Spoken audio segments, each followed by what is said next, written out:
जिससे सम्राट अशोक के विचारों को भी अवरुद्ध किया जाए, उनके इतिहास को भी धूमिल कर दिया जाए, उनकी छवि को भी धूमिल कर दिया जाए, यह प्रयास भी साथ साथ चलता रहता है। भाइयों और मित्रों, ऐसा प्रयास नहीं चलता होता है तो कई बार अखबार में हम सुर्खियों में देखते हैं कि कहीं से किसी ने कह दिया कि तिरंगा झंडा की जगह हम कोई और झंडा हिंदुस्तान में लाने का काम करेंगे, या प्रयास ही उस तरह का नहीं तो और क्या है। कई बार इस तरह की खबर आती है कि कहीं से चक्र निशान हटा दिया गया या हटाने की कोशिश हो रही है। निश्चित रूप से यही प्रयास है जो बीच बीच में रुक रुक कर हम लोगों के बीच खबर के माध्यम से पहुंचते रहता है, और उसी प्रयास का एक हिस्सा था। पिछले दिनों हम सब लोगों ने देखा कि एक कथित साहित्यकार ने किस तरह से सम्राट अशोक के बारे में टिप्पणी की, कितनी अभद्रता के साथ टिप्पणी की गई। कहा गया कि सम्राट अशोक औरंगजेब की तरह थे। भाइयों और मित्रों, सम्राट अशोक की तुलना औरंगजेब से कोई भी व्यक्ति कर रहा है, उसकी मंशा तो समझा जा सकता है, लेकिन उस व्यक्ति को कहीं से पुरस्कृत किया गया और पुरस्कार देकर आखिर क्या मैसेज समाज में देने की कोशिश हुई। हम सब लोगों ने इसीलिए जब उस समय इस तरह की टिप्पणी आई सम्राट अशोक के बारे में, तो हम इस मंच से अपने राष्ट्रीय अध्यक्ष जी का भी धन्यवाद करना चाहते हैं। इन्होंने प्रतिकार में पहला हाथ उठाया और हम सब लोगों ने मिलकर प्रतिकार किया।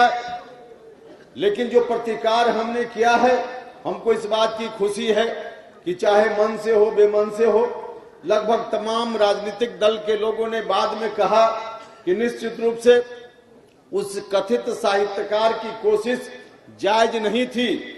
एक पॉलिटिकल पार्टी के साथियों ने तो यहां तक कहा कि अक्षम्य अपराध था। अखबार में खबर छपी, अक्षम्य अपराध था। सच में अक्षम्य अपराध है, लेकिन अक्षम्य अपराध है तो उसको सजा देने का काम आखिर कौन करेगा? सजा देने का काम कौन करेगा? हम लोगों ने तो उसी वक्त मांग की, और सिर्फ मांग अखबार में बयान देकर नहीं की, हम लोगों ने कार्यक्रम भी चलाया। और हम धन्यवाद देना चाहते हैं महात्मा फुले समता परिषद के साथियों का। कोरोना का समय था, वैशाली से लेकर पटना कुम्हरार तक एक काफिला निकला, और उस काफिला के हजारों गाड़ियों का काफिला, और उसके माध्यम से भी तमाम इस तरह के प्रयासों के माध्यम से हमने कहा कि उस व्यक्ति को जो पुरस्कार दिया गया है उसको अविलंब वापस लेने का काम होना चाहिए। हम लोगों की मांग आज भी ज्यों की त्यों पड़ी है। हम आज भी इस मंच से उस मांग को पुरजोर तरीके से आपके माध्यम से दोहराते हैं कि उस कथित साहित्यकार को जो दिया गया पुरस्कार है, उस पुरस्कार को वापस लेने का काम करना चाहिए। वापस लेने का काम कीजिए, क्योंकि उस व्यक्ति ने एक साजिश के तहत सम्राट अशोक की छवि को धूमिल करने का प्रयास किया है। इसलिए उसके पुरस्कार को वापस लेना चाहिए, उसको सजा देने का काम जरूरी है। तो भाइयों और मित्रों, इस तरह की कोशिश निरंतर चलते रहती है। तो दोनों तरह के लोग हैं। एक तरफ हैं हम लोगों जैसे लोग जो इस कोशिश में निरंतर लगे हुए रहते हैं। अब बिहार का मामला आया तो हमारे आदरणीय नेता नीतीश कुमार जी ने क्या क्या किया है सम्राट अशोक की गरिमा को आगे बढ़ाने के लिए, बताने की जरूरत बहुत नहीं होनी चाहिए थी, लेकिन कुछ बात बताने की जरूरत पड़ जाती। कल ही कहीं हमने देखा कि किसी नेता ने दावा किया कि जो सार्वजनिक रूप से अवकाश की घोषणा बिहार सरकार ने की, उसमें किसी दल विशेष ने विशेष प्रयास किया, इसके चलते अवकाश की घोषणा माननीय मुख्यमंत्री जी ने की। अब उनको पता भी शायद नहीं ठीक से है, या तारीख भी उन्होंने नहीं देखी और ऐसे ही बयान दे दिया। भाई और मित्रों, जिस वक्त आदरणीय नेता नीतीश कुमार जी के नेतृत्व में बिहार सरकार ने सार्वजनिक अवकाश घोषित करने का फैसला किया था, उस वक्त भारतीय जनता पार्टी की मदद से सरकार नहीं चल रही थी। उस समय जो सरकार थी जनता दल यूनाइटेड अलग गठबंधन में उस समय सरकार चला रही थी और उस सरकार के मुखिया नीतीश कुमार जी ने तब निर्णय लिया था। इसलिए कोई व्यक्ति इस तरह से बयान देते हैं, उनको समझना चाहिए 2015 में जनता दल यूनाइटेड ने अलग गठबंधन बनाया था। एक राजनीतिक परिस्थिति थी, उस पर बहस का मामला नहीं है, लेकिन जिस परिस्थिति में हो उस वक्त अलग गठबंधन था 2015 में, और 2015 से लेकर 16 तक यह निर्णय हुआ। उस समय जनता दल यूनाइटेड नीतीश कुमार जी के नेतृत्व में फैसला ले रहा था, लेकिन गठबंधन अलग था। इसलिए इस तरह की जो बयानबाजी होती है, मैं आप सब लोगों से आग्रह करना चाहता हूं। कुछ लोग बिना सोचे समझे झंडा उठा लेते हैं। बिना सोचे समझे झंडा उठाइएगा तो दुर्गति हो रही है और आगे भी दुर्गति होती रहेगी। इसलिए आप सब लोगों से हम आग्रह करना, और यह दुर्गति कोई एक जगह नहीं हो रही, एक जगह नहीं हो रही है। आप सब लोग प्रबुद्ध लोग हैं, नेता लोग बैठे हुए हैं। आज क्या हुआ महाराष्ट्र में, आज क्या हुआ मध्य प्रदेश में। महाराष्ट्र में जिस तरह से नीतीश कुमार जी ने बिहार में अति पिछड़ा भाइयों के लिए, दलित भाइयों के लिए, महादलित भाइयों के लिए पंचायती राज संस्थाओं के चुनाव में आरक्षण देने का काम किया, उस तरह से महाराष्ट्र में भी यह काम चल रहा था। महाराष्ट्र में काम चल रहा था, कोई एक व्यक्ति उठा चला गया कोर्ट में, और कोर्ट ने फैसला दे दिया, कोर्ट ने फैसला दे दिया कि महाराष्ट्र में जो पंचायती राज संस्थाओं में आरक्षण चल रहा था वो आरक्षण नहीं चलेगा। वहां के कोर्ट ने फैसला देने का काम किया और वहां आरक्षण रुक गया। जो ओबीसी समाज के लोग हैं, आज वहां आरक्षण के माध्यम से जो उनको मौका मिल रहा था पंचायती राज संस्थाओं में मुखिया बनने का, जिला परिषद का सदस्य बनने का, महाराष्ट्र में कोर्ट ने निर्णय लेकर उस काम को रोक देने का काम किया। मध्य प्रदेश में भी यह काम हुआ है। मध्य प्रदेश में भी न्यायालय ने मना कर दिया कि वहां ओबीसी के लिए आरक्षण पंचायती राज संस्थाओं में नहीं होगा।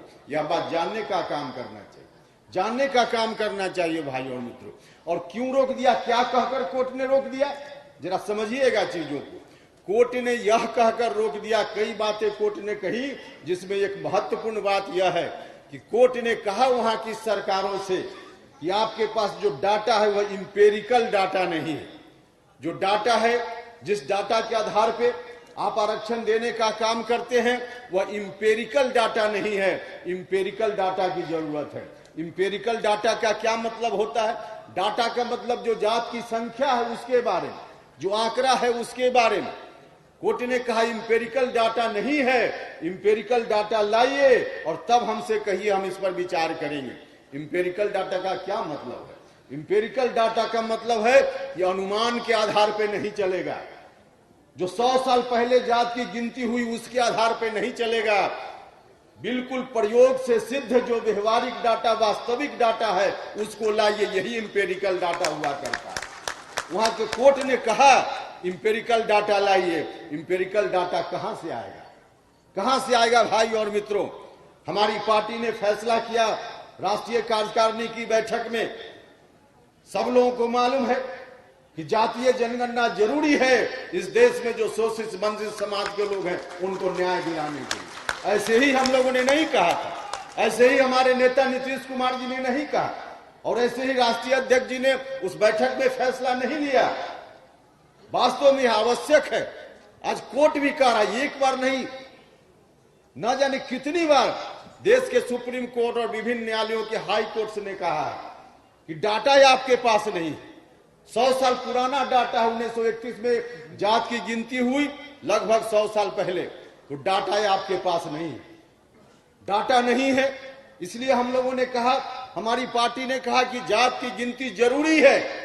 और हम जब भारत सरकार में मंत्री थे, उस वक्त मंत्री थे 2018 में, तब उस समय भारतीय जनता पार्टी के एक बहुत बड़े नेता, जो आज भी बड़े नेता हैं, परिषद के सदस्य हैं, उस समय उन्होंने कहा था, उसी वक्त कहा था कि 2021 में जो जनरल सेंसस होगा उसके साथ जात की गिनती हम कराएंगे। भारत की सरकार के एक बहुत महत्वपूर्ण मंत्री ने पार्लियामेंट में स्टेटमेंट दिया, 2018 का स्टेटमेंट। लेकिन आज क्यों बोलती बंद है लोगों की? आज क्या दिक्कत हो गई? आज जरूरत है इस बात की। अगर इंपेरिकल डाटा निकालने का काम इस देश ने नहीं किया तो आज महाराष्ट्र में आरक्षण रुका है, मध्य प्रदेश में रुका है, कोई कोर्ट चला जाएगा, बिहार में भी वह स्थिति आ सकती है, बिहार में भी स्थिति आ सकती है। इसलिए हम आप सब लोगों से कहना चाहते हैं, ऐसी स्थिति के प्रति सजग रहिए, सजग रहिए, सचेत रहिए। सिर्फ कोई बुलावे और झंडा लेकर जिंदाबाद करने लग जाइएगा तो फिर मामला वही का वही रह जाए। सम्राट अशोक की जयंती या कोई भी महापुरुष की जयंती में भाषण करना महत्वपूर्ण नहीं है। हम सड़कों पर बड़ा बड़ा होर्डिंग लगाकर हम यह दिखा दें कि सम्राट अशोक के बहुत बड़े हम हितैषी हैं, कोई फर्क नहीं पड़ेगा अगर उनके सिद्धांतों को तोड़ने वाली, मरोड़ने वाली ताकत सक्रिय रहेगी और हम लोग चुपचाप बैठे रहेंगे। इसलिए आप सब लोगों से आग्रह है कि जातीय जनगणना हो इस देश में, इसकी कोशिश जो जनता दल यूनाइटेड ने शुरू की है, इस लड़ाई को आगे बढ़ाने का काम करना पड़ेगा। हम राष्ट्रीय अध्यक्ष जी से आग्रह करना चाहते, इस विषय को लेकर आगे बढ़े पार्टी। हर तरह से आज जरूरत है गांव गांव में, क्योंकि लोग उस तरह से लोगों तक ठीक से बात जा नहीं पाती है। नतीजा है कि लोग इधर उधर की बात सुनकर अपना जनमत बना लेते हैं। भाइयों और मित्रों, आज जरूरत इस बात की है, जनता दल यूनाइटेड का एक एक साथी गांव में जाकर इन बातों की चर्चा कर, वहां लोगों को बताए, तब जाकर मामला बचने वाला है, वरना मामला नहीं बचने वाला है। इसलिए पार्टी की ओर से कार्यक्रम बने इन चीजों को लेकर। आज हम बैठे हुए हैं पटना केस के मेमोरियल हॉल में। आज जरूरत है कि तमाम प्रखंड कार्यालय में इस तरह का कार्यक्रम हो, जिला के मुख्यालयों में इस तरह का काम हो, हर जगह इस तरह का काम हो, ताकि लोग चीजों को समझ पाएं और सचेत हो पाएं। इस बात की आवश्यकता है। इसलिए मैं पार्टी से आग्रह करना चाहता हूं कि इस काम को आगे बढ़ाना चाहिए। कोर्ट में आखिर इस तरह का फैसला क्यों आता है? भाइयों और मित्रों, निश्चित रूप से अभी जो कोर्ट ने फैसला दिया उसको एक बड़ा बहाना मिला कि डाटा नहीं है, डाटा नहीं है। कोर्ट ने फैसला दिया, लेकिन कोर्ट ने सिर्फ इसलिए फैसला नहीं दिया है, कोर्ट में बैठे हुए लोग भी जो हैं, कोर्ट में जो बैठे हुए लोग हैं, कौन लोग बैठे हुए हैं? हाई कोर्ट और सुप्रीम कोर्ट में कौन लोग बैठे हुए हैं? हाई कोर्ट और सुप्रीम कोर्ट में कोई शोषित समाज का आदमी, वंचित समाज का आदमी, गरीब समाज का आदमी अपवाद के रूप में कभी कभी न्यायपालिका में जाकर वह जज बनता है। बाकी लोग जज तो बनते ही नहीं है, जज तो लोग बनते ही नहीं है भाइयों। और इसमें कोई जात की बात नहीं। शोषित समाज में आज जो व्यवस्था है न्यायपालिका में न्यायाधीश बनने की, बहुत दुख होता है हम सब लोगों को यह बात सोचते हुए। आज डेमोक्रेसी की हम दुहाई देते हैं, दुनिया में सबसे बड़ा डेमोक्रेटिक स्टेट हमारा, कंट्री हमारा, हम इस बात की दुहाई देते हैं।